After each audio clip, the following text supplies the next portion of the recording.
Hello everybody.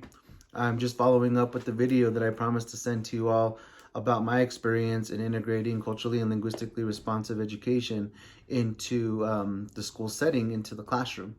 And so I'm going to start this story out by sharing a little bit about my background and where this all came from and the experience I had at a particular school called Walatowa High Charter School, where I worked at from 2010 to 2014.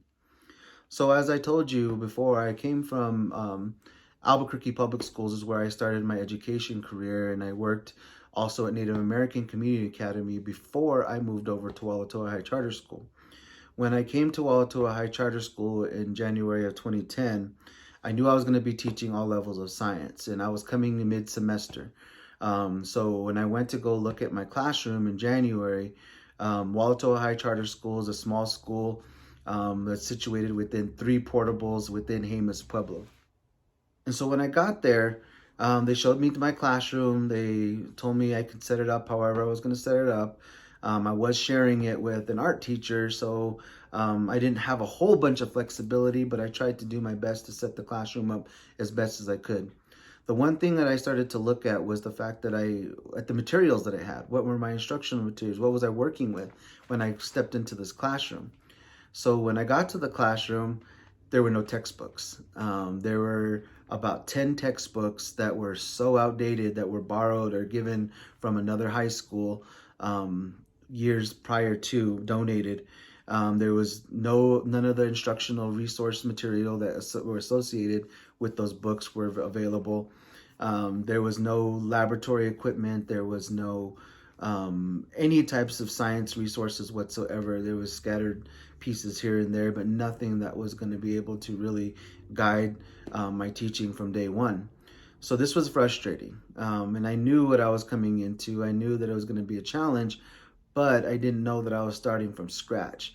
So I proceeded to clean up my classroom, set it up the way I wanted it to, and this was my epiphany moment.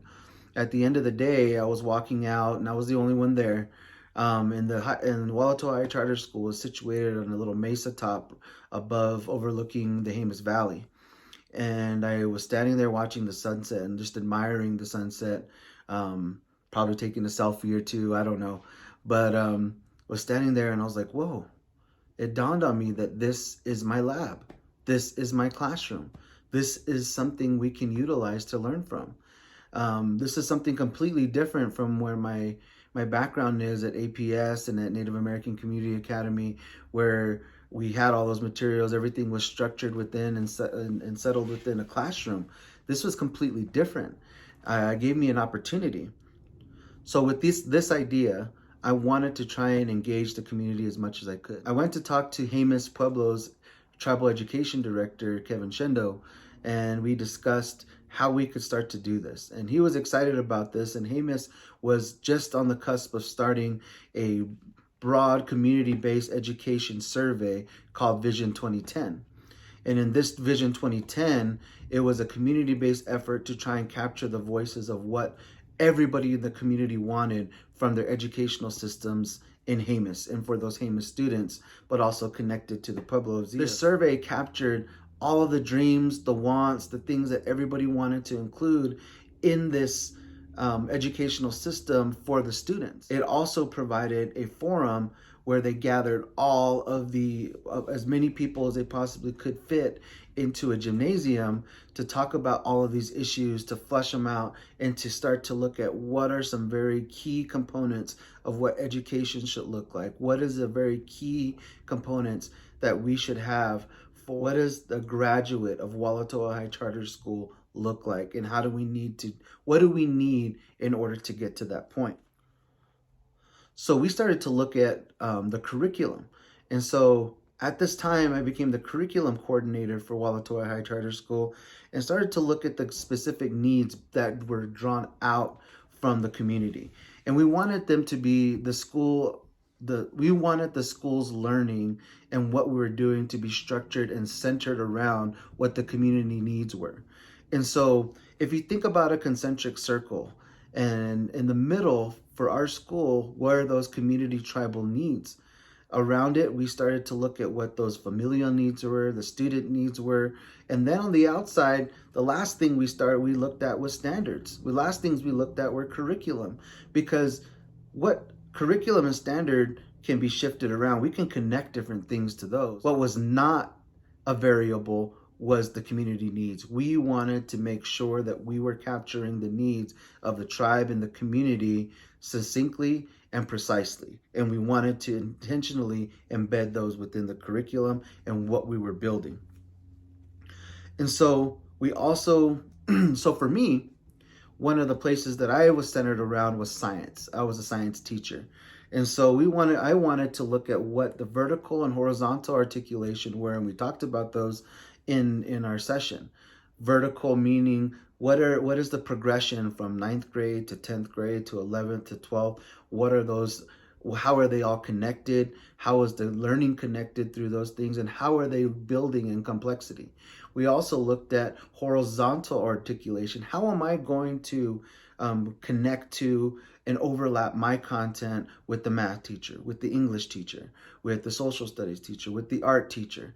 And being that we had a small school, becomes a little bit easier because staff is smaller, student numbers are smaller, but it still took an intentional dive for all of us to start to look at where could we connect our lessons? Where could we and how could we structure our lesson planning and our curricular frameworks and our curricular maps to overlap with each other from in the 9th grade and 10th grade, 11th grade and 12th grade, but also how do we build upon those complexities at each of those levels? And so for me, I started to look at science, the science curriculum. And one of the things that was very evident to me based upon my epiphany moment, looking out at the valley and seeing that that could be my laboratory, my classroom, and my learning place, but also taking what the tribe had identified as very specific. They wanted students to know and connect their learning to culture and to the language and to the place and stewardship, that sense of belonging for those students. And so in my curriculum, when I started to build in the vertical and horizontal articulation, was I centered it around also the agricultural component. Because in the Pueblos, one of the big things that's a center point is agriculture. It's not only just a place of food and sustenance, it's also those agriculture is tied to the spiritual aspects, the cultural aspects, the linguistic aspects, and they're all intricately tied together. And so we utilize that place in the agriculture as a cornerstone of the learning. And so we also centered and began the learning with just exactly that. We were able to get the tribe to be able to loan or to give the school a plot of land, which was an acre of land, which we could utilize to do whatever we wanted to do from a learning aspect. And so we centered our 9th grade biology class in that field. We looked at ecosystems and how everything around it, how all of the things, the living space, living things, non-living things, how they all interacted and they influenced that plot of land. We also started to look at growth. We started to look at the ecosystems within there. We started to look at interactions, life interactions between that plot of land and the things that were growing, but also learned about different various biological, we started to learn about very meaningful and connected biological processes through this connected learning. So not only were we not in the classroom very much, most of the learning was done outside of the class in these fields, out and actually doing things and then reporting back. The next in the articulation of that, the vertical, the 10th grade was built upon chemistry, which basically breaks down and takes it a little further what those processes are at the biological level. At the 11th grade, we looked at, we did physics, and physics was, we actually made our own tools. We utilized as much knowledge from a Pueblo perspective to start to build things and utilize those as a starting point to understand what physics means and how our ancestors utilize that, but also how that exists right now in everyday tools that we have. It would all go back to the field.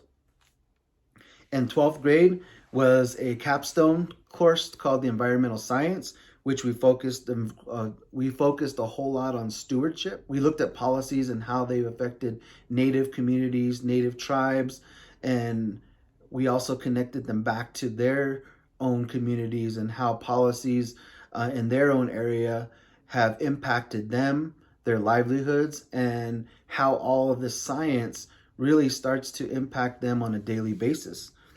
And so at the end of that, we also had at Walatowa High Charter School leadership program, which we connected all of our students through. And the leadership program was one to build identity, but also to look at how they can start to become the leaders and agents of change within their community, to start to look at expanding their capacity for growth, of understanding of multiple processes across different content areas, but also how does that affect them and how does that engage them and their learning. So through this, we saw that that students were able to increase their SBA scores. We saw that their growth and their proficiency started to grow in all aspects. In all of the standardized testing that we did, we started to see that. And one of the things that was a really big, huge change during this was the way that we assessed.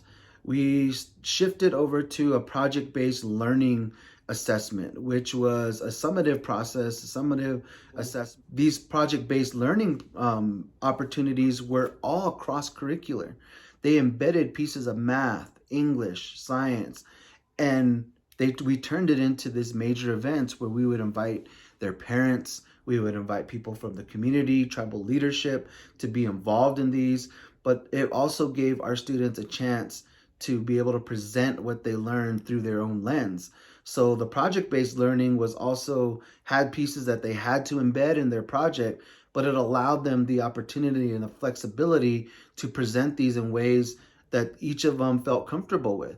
So some students that were very good at art, chose to express and provide that knowledge through art. Some people did songs, some people created dances, some people created a basic PowerPoint.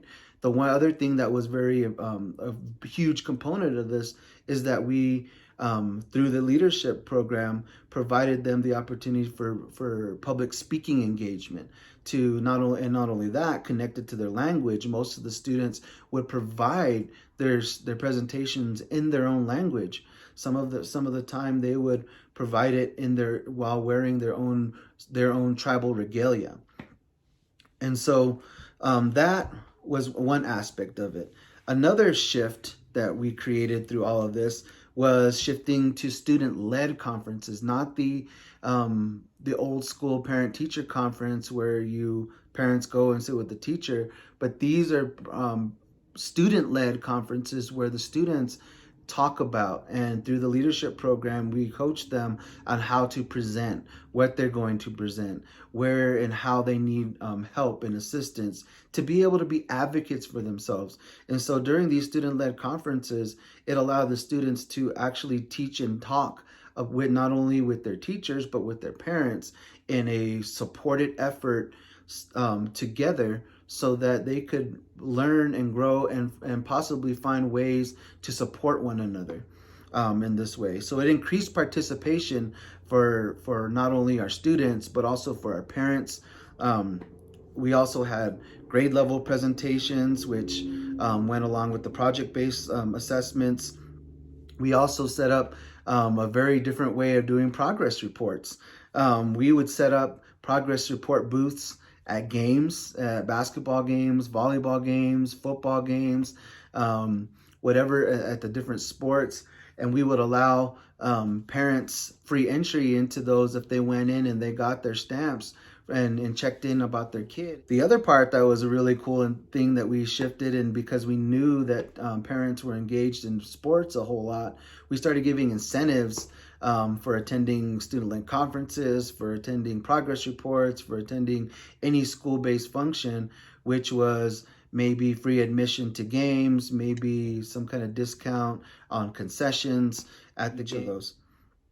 The last thing that was a really important piece was the social emotional learning that we provided. We started to really look at not only in the leadership program, but across the board, just trying to identify strong places with our student-led conferences, those students with their mentors, working on identity and who they are, learning through their own way, what they felt comfortable with doing, and us being able to be supportive and recognize those individual needs.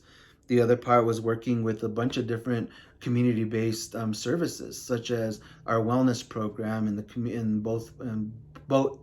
both Jemez and Zia Pueblo, and looking at even engaging with senior citizens centers to look at practicing language, providing cultural context. We partnered with a lot of the environmental departments, tribal leadership, and the last thing that was a really huge one was senior internship, where it gave our students an opportunity to go into the community and look at what do some of these people do in our community? How can we be engaged? And maybe it provides a career path. Walatowa High Charter School, during the duration of the school grading systems, was an A school, a B school the entire time. So I thought this was going to be a short video, but it ended up being a little long. So I hope you guys take something away from this. And I think it's part of sharing the story is sharing the struggle of it, but also the resiliency, and that this didn't happen overnight. It did take a few years for this all to come to fruition. And I'm proud to say that this is something that the community highly valued, and we connected all aspects of the learning experience from the athletics to the academics to the social emotional well-being, and our students felt supported, and that's something that I hold valuable and I hold dear to my heart. So thank you for your time. I appreciate it.